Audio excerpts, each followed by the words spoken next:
ನಮಸ್ಕಾರ, ನೀವು ನೋಡ್ತಾ ಇದ್ದೀರಾ ಏಷ್ಯಾನೆಟ್ ಸುವರ್ಣ ನ್ಯೂಸ್. ನಾನು ಪ್ರತಿಮಾ ಭಟ್. ಇವತ್ತಿನ ಪ್ರಮುಖ ಸುದ್ದಿ ಮೋದಿ ಪಟ್ಟಾಭಿಷೇಕಕ್ಕೆ ಇನ್ನೇನು ಕ್ಷಣಗಣನೆ ಶುರುವಾಗಿದೆ. ಜೊತೆಗೆ ಮೋದಿಯೊಂದಿಗೆ ಯಾರ್ಯಾರು ಸಂಪುಟಕ್ಕೆ ಸೇರ್ಪಡೆಯಾಗ್ತಾರೆ, ಕರ್ನಾಟಕದ 5 ಮೋದಿ ಸಂಪುಟದಲ್ಲಿ ಮಂತ್ರಿ ಸ್ಥಾನ ಲಭಿಸ್ತಾ ಇದೆ. ಕುಮಾರಸ್ವಾಮಿ, ಪ್ರಹ್ಲಾದ್ ಜೋಶಿ, ವಿ ಸೋಮಣ್ಣ ಮತ್ತು ಶೋಭಾ ಕರಂದ್ಲಾಜೆ. ಜೊತೆಗೆ ನಿರ್ಮಲಾ ಸೀತಾರಾಮನ್ ಅವರಿಗೆ ಮೋದಿ ಸಂಪುಟದಲ್ಲಿ ಚಾನ್ಸ್. ಕರ್ನಾಟಕದ 5 ಮೋದಿ ಸಂಪುಟದಲ್ಲಿ ಮೂಲಕ ಮಂತ್ರಿ ಸ್ಥಾನ ಲಭಿಸ್ತಾ ಇದೆ. 3ನೇ ಬಾರಿಗೆ ಹ್ಯಾಟ್ರಿಕ್ ಗೆಲುವಿನೊಂದಿಗೆ ಮೋದಿ ಪ್ರಮಾಣ ವಚನ ಸ್ವೀಕಾರಕ್ಕೆ ಕ್ಷಣಗಣನೆ.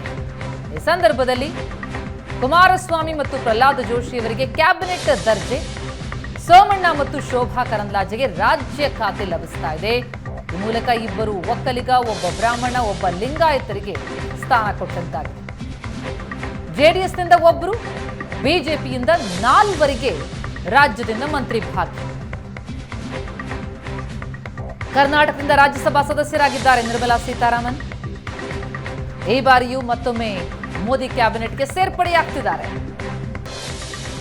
ರಾಜ್ಯದ 5 ಮಂತ್ರಿ ಭಾಗ್ಯ ಲಭಿಸ್ತಾ ಇದೆ. ಮಾಜಿ ಸಿಎಂ, ಮಂಡ್ಯದಿಂದ ಹಾಲಿ ಸಂಸದರಾಗಿ ಆಯ್ಕೆಯಾಗಿರುವ ಒಕ್ಕಲಿಗ ಸಮುದಾಯಕ್ಕೆ ಸೇರುವಂತಹ ಕುಮಾರಸ್ವಾಮಿ ಅವರಿಗೆ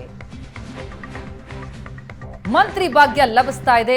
3ನೇ ಬಾರಿ ಮೋದಿ ಪ್ರಧಾನಿಯಾಗಿ ಪ್ರಮಾಣ ವಚನ ಸ್ವೀಕರಿಸುವಂತಹ ಸಂದರ್ಭದಲ್ಲಿ ಮೋದಿ ಸಂಪುಟಕ್ಕೆ ಎಚ್ಡಿಕೆ ಸೇರ್ಪಡೆಯಾಗ್ತಾ ಇದ್ದಾರೆ. ಜೊತೆಗೆ ಧಾರವಾಡದ ಸಂಸದರಾಗಿರುವಂತಹ ಪ್ರಹ್ಲಾದ್ ಜೋಶಿ ಮತ್ತೊಮ್ಮೆ ಮೋದಿ ಸಂಪುಟಕ್ಕೆ ಸೇರ್ಪಡೆಯಾಗ್ತಾ ಇದ್ದಾರೆ. ಜೊತೆಗೆ ಬೆಂಗಳೂರು ಉತ್ತರದಿಂದ ಈ ಬಾರಿ ಕ್ಷೇತ್ರ ಬದಲಾಯಿತು, ಆದರೆ ಭರ್ಜರಿ ಗೆಲುವು ಸಾಧಿಸಿದ್ರು ಶೋಭಾ ಕರಂದ್ಲಾಜೆ. ಮತ್ತೊಮ್ಮೆ ಸಂಸದೆಯಾಗಿದ್ದಾರೆ. ಮತ್ತೊಮ್ಮೆ ಮೋದಿ ಸಂಪುಟಕ್ಕೆ ಸೇರ್ಪಡೆಯಾಗುವ ಅವಕಾಶ ಶೋಭಾ ಕರಂದ್ಲಾಜೆ ಅವರದಾಗ್ತಾ ಇದೆ. ಜೊತೆಗೆ ಸೋಮಣ್ಣ ಈ ಬಾರಿ ತುಮಕೂರಿನ ನಿಂತು ಭರ್ಜರಿ ಗೆಲುವು ಸಾಧಿಸಿದ್ರು. ಲಿಂಗಾಯತ ಸಮುದಾಯಕ್ಕೆ ಸೇರಿದವರು ಸೋಮಣ್ಣ ಅವರಿಗೂ ಕೂಡ ಮಂತ್ರಿ ಭಾಗ್ಯ, ಮೋದಿ ಸಂಪುಟಕ್ಕೆ ಸೇರುವಂತಹ ಅವಕಾಶ ಸಿಗ್ತಾ ಇದೆ. ಜೊತೆಗೆ ರಾಜ್ಯಸಭಾ ಸದಸ್ಯೆಯಾಗಿರುವಂತಹ ನಿರ್ಮಲಾ ಸೀತಾರಾಮನ್ ಅವರು ಮತ್ತೊಮ್ಮೆ ಮೋದಿ ಸಂಪುಟಕ್ಕೆ ಸೇರ್ಪಡೆಯಾಗ್ತಾ ಇದ್ದಾರೆ. ಈ ಬಗ್ಗೆ ಡೀಟೇಲ್ಸ್ ಪಡಿತಾ ಹೋಗೋಣ. ನಮ್ಮ ಪ್ರತಿನಿಧಿ ಆನಂದ್ ಬೈದರಮನೆ ಈಗ ಸಂಪರ್ಕದಲ್ಲಿದ್ದಾರೆ. ಆನಂದ್, ಇವತ್ತು ಮೋದಿ ಸರ್ಕಾರ ಅಸ್ತಿತ್ವಕ್ಕೆ, ಜೊತೆಗೆ ಮೋದಿ ಪ್ರಮಾಣ ವಚನ ಸ್ವೀಕಾರ ಮಾಡುವಂತ ಸಂದರ್ಭದಲ್ಲಿ ಯಾರ್ಯಾರು ಅವರ ಸಂಪುಟಕ್ಕೆ ಸೇರ್ಪಡೆಯಾಗ್ತಾರೆ ಎನ್ನುವಂತ ಕುತೂಹಲ ಜೋರಾಗಿರುವಾಗ ರಾಜ್ಯದಿಂದ 5 ಅವಕಾಶ ಸಿಗ್ತಾ ಇದೆಯಾ? ಬಂಪರ್ ಆಗಿದ್ರೆ ಕರ್ನಾಟಕದ ಪಾಲಿಗೆ. ಎಸ್, ಖಂಡಿತವಾಗ್ಲೂ ಕೂಡ ಪ್ರಧಾನಿ ನರೇಂದ್ರ ಮೋದಿ ಅವರ ಸಂಪುಟದಲ್ಲಿ ಈ ಬಾರಿ ಕರ್ನಾಟಕಕ್ಕೆ ಉತ್ತಮವಾಗಿರ್ತಕ್ಕಂಥ ಅವಕಾಶ ಅಂದ್ರೂ ಕೂಡ ತಪ್ಪಾಗಲಾರದು.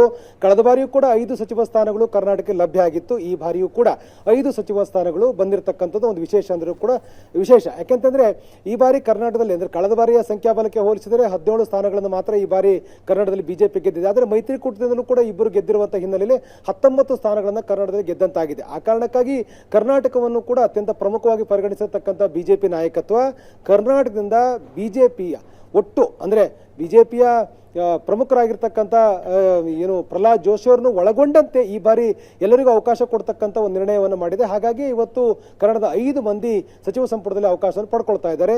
ನಿರ್ಮಲಾ ಸೀತಾರಾಮನ್ ಅವರು ಕಳೆದ ಬಾರಿಯೂ ಕೂಡ ರಾಜ್ಯಸಭಾ ಸದಸ್ಯರಾಗಿರುವಂತಹ ಕಾರಣ ಕಳೆದ ಬಾರಿಯೂ ಕೂಡ ಅವರಿಗೆ ಅವಕಾಶವನ್ನು ಕೊಡಲಾಗಿತ್ತು. ಈ ಬಾರಿ ಮತ್ತೆ ಅವಕಾಶ ಲಭ್ಯ ಆಗ್ತಾ ಇದೆ. ಹಾಗಾಗಿ ನಿರ್ಮಲಾ ಸೀತಾರಾಮನ್ 2ನೇ ಬಾರಿಗೆ ಸಚಿವ ಸಂಪುಟ ಸೇರ್ಪಡೆ ಆಗ್ತಿದೆ. ಜೊತೆಗೆ ಪ್ರಹ್ಲಾದ್ ಜೋಶಿ ಅವರಿಗೆ ಮತ್ತೊಂದು ಅವಕಾಶವನ್ನು ಕೂಡ ಕೊಡಲಾಗಿದೆ.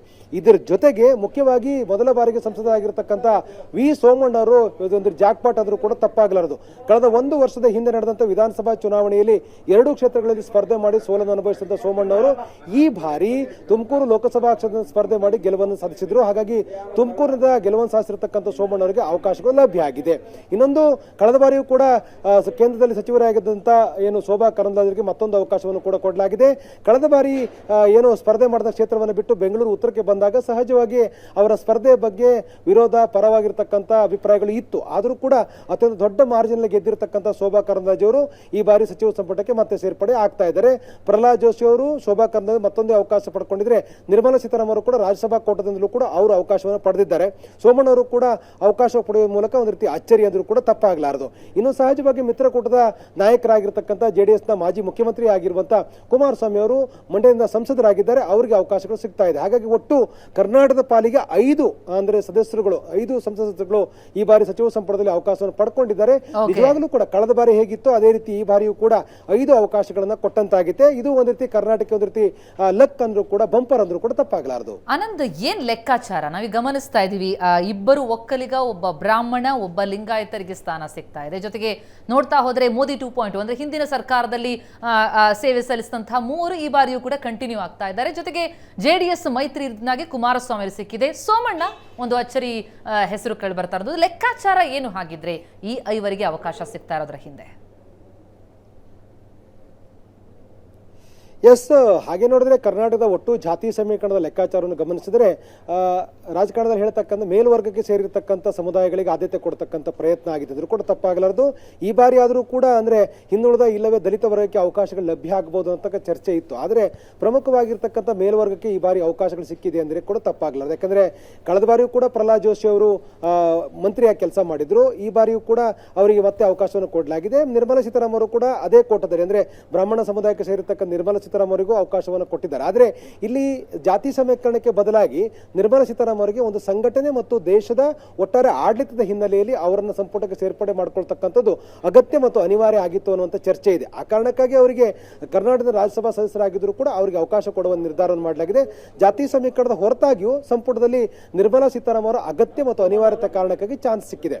ಇನ್ನು ಪ್ರಹ್ಲಾದ್ ಜೋಶಿ ಅವರು ಕಳೆದ ಬಾರಿಯೂ ಕೂಡ ಉತ್ತಮವಾಗಿ ಸಂಸದೀಯ ಸಚಿವರಾಗಿ ಕೆಲಸವನ್ನು ಮಾಡಿದ್ರು. ಅವರಿಗೆ ಮತ್ತೊಮ್ಮೆ ಅವಕಾಶವನ್ನು ಕೊಡಲಾಗಿದೆ. ಈ ಬಾರಿ ಎಲ್ಲ ಪಕ್ಷಗಳನ್ನು ಒಳಗೊಂಡಿರತಕ್ಕಂಥ ನಾಯಕರೊಂದಿಗೆ ಉತ್ತಮವಾದಂತಹ ಸಂಬಂಧವನ್ನು ಹೊಂದಿರತಕ್ಕಂಥ ಪ್ರಹ್ಲಾದ್ ಜೋಶಿ ಅವರ ಅಗತ್ಯ ಮತ್ತು ಅನಿವಾರ್ಯತೆ ಈ ಸಂದರ್ಭದಲ್ಲಿ ಇದೆ. ಆ ಕಾರಣಕ್ಕಾಗಿ ಅವರಿಗೆ ಅವಕಾಶ ಕೊಡಲಾಗಿದೆ. ಇದು ಜಾತಿ ಸಮೀಕರಣವನ್ನು ಬಿಟ್ಟು ಅವರನ್ನ ಸಂಪುಟಕ್ಕೆ ಸೇರ್ಪಡೆ ಮಾಡಿಕೊಂಡಿದ್ದಾರೆ ಅಂದ್ರೂ ಕೂಡ ತಪ್ಪಾಗಲಾರದು. ಆದರೆ ಸೋಮಣ್ಣ ಅವರ ಸೇರ್ಪಡೆ ನಿಜವಾಗಲೂ ಕೂಡ ಒಂದು ರೀತಿ ಜಾತಿ ಸಮೀಕರಣದ ಒಂದು ಭಾಗ ಅಂದ್ರೂ ಕೂಡ ತಪ್ಪಾಗಲಿಲ್ಲ. ಯಾಕೆಂತಂದ್ರೆ ಸೋಮಣ್ಣ ಅವರು ಒಂದು ಪ್ರಬಲ ಸಮುದಾಯಕ್ಕೆ ಸೇರಿರ್ತಕ್ಕಂಥವ್ರು. ಅವರು ಬೇರೆ ಬೇರೆ ಹುದ್ದೆಗಳನ್ನ ಪಕ್ಷದ ಒಳಗಡೆ ಬೇರೆ ಪಕ್ಷದಲ್ಲಿದ್ದಾಗಲೂ ಮತ್ತು ಬಿಜೆಪಿ ಒಳಗಡೆ ಕೂಡ ನಿರ್ವಹಣೆ ಮಾಡಿದ್ದಾರೆ.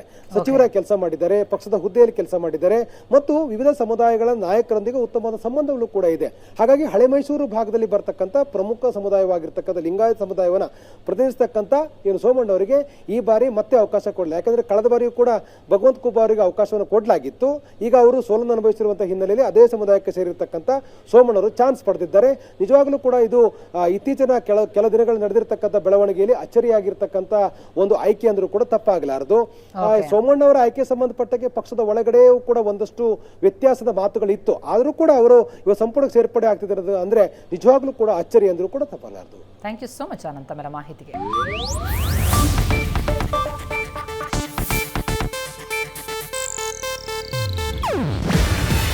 ಇದು ಏಷ್ಯಾನೆಟ್ ನ್ಯೂಸ್ ನೆಟ್ವರ್ಕ್ ಪ್ರಸ್ತುತಿ. ನೀವು ನೋಡ್ತಿದ್ದೀರಾ ಏಷ್ಯಾನೆಟ್ ಸುವರ್ಣ ನ್ಯೂಸ್.